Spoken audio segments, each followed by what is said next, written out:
Hi சுட்டீஸ் எல்லாரும் எப்படி இருக்கீங்க? இன்னைக்கு ஒரு கதை பார்க்கலாம். ஒரு ஊர்ல ஒரு ராஜா இருந்தாரு. அவருக்கு நிறைய மந்திரிங்க இருந்தாங்க.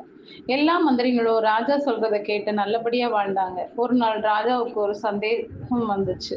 எல்லோரும் தன்கிட்ட நடிக்கிறாங்களோ அப்படின்னு. உடனே ஒரு பரீட்சை வைக்க எண்ணினார். ஒரு நாள் காட்டுக்கு எல்லா மந்திரிகளையும் கூட்டிட்டு போனாரு அந்த ராஜா. ராஜா சொன்னாரு, இது மிகப்பெரிய காடா இருக்கு. நிறைய காட்டு விலங்குகள் இருக்கு. எல்லோரும் பத்திரமா இருங்கன்னு சொன்னார். கொஞ்ச நேரத்துக்கு அப்புறமா ஒரு வைரங்கள் நிறைஞ்ச பைய கீழே போட்டாரு. அதுல இருந்த வைரங்கள் எல்லாம் கொட்டுச்சு.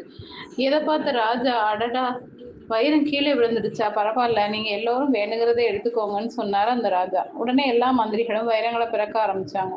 ஒரு மந்திரி மட்டும் ராஜா கூடவே நின்னாரு. அவரை பார்த்த ராஜா, ஏன் நீங்க பிறக்கல அப்படின்னு கேட்டார். இல்ல ராஜா, வனவிலங்குகள் ஏதாவது உங்களை தாக்கிட போகுது, அதனாலதான் நான் உங்களை பாதுகாக்க இங்க நிக்கிறேன்னு சொன்னார். அப்பதான் ராஜாவுக்கு தெரிஞ்சது யார் நல்ல மந்திரின்னு. உடனே அவர் முதல் மந்திரியா அவரை ஆக்கி அவர் கூடவே வச்சுக்கிட்டார். ஓகே சுட்டீஸ், இந்த கதை பிடிச்சிருந்தா லைக் பண்ணுங்க, சப்ஸ்கிரைப் பண்ணுங்க, ஃப்ரெண்ட்ஸ் அண்ட் ஃபேமிலிக்கு ஷேர் பண்ணுங்க. கூடவே இந்த பெல் ஐக்கானையும் கிளிக் பண்ண மறக்காதீங்க. பாய்.